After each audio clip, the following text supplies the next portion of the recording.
адам папиллома вирусына қарсы екпе салынуда. Статистика бойынша аталған індетті жыл сайын 2000-ға жуық адам жұқтырады екен. Сонымен вирустың қауіптілігі қандай? Вакцинаны кімдерге салдыртқан дұрыс? Жалпы екпенің медициналық, ғылыми теологиялық маңызы неде?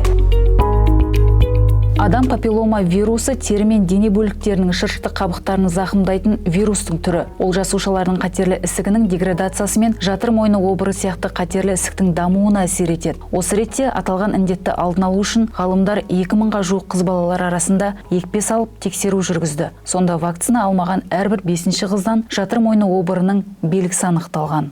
Адам папиллома вирусына қарсы вакцинация енгізсе, осы обырды алдын алуға мүмкіндігі бар екенін бүгінгі таңда дәлелдеп отыр. Дүниежүзілік денсаулық сақтау ұйымының кеңесіне сәйкес, осы адам папиллома вирусына қарсы екпені қыз баланың 9 жас пен 14 жасқа дейінгі қыз балдарға екпе жүргізуге кеңес беріп отыр.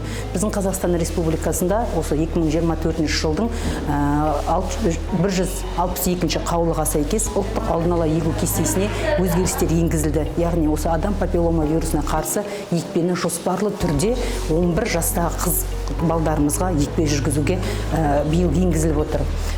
Жалпы Қызылорда облысы бойынша қазан айының 24 жылдың қазан айының 1 жылынан бастап осы екпелер жүргізілу басталды. 4000-ға жуық қыз балдарымызға екпе жүргізілді. Бұл екпені алуға ата-аналардың біршамасы қарсы. Көбіне олар діни наным сеніміне сүйене отырып, вакцинациялауды қолдамайтын көрінеді. Ал шын мәнінде ешқандай дәстүрлі дін екпеге тыйым салған емес. Керісінше денсаулықты сақтауға деген ұмтылысты қолдайды. Жалпы шариғатымызда екпеге түбегейлі ешқандай бір қарсылық жоқ.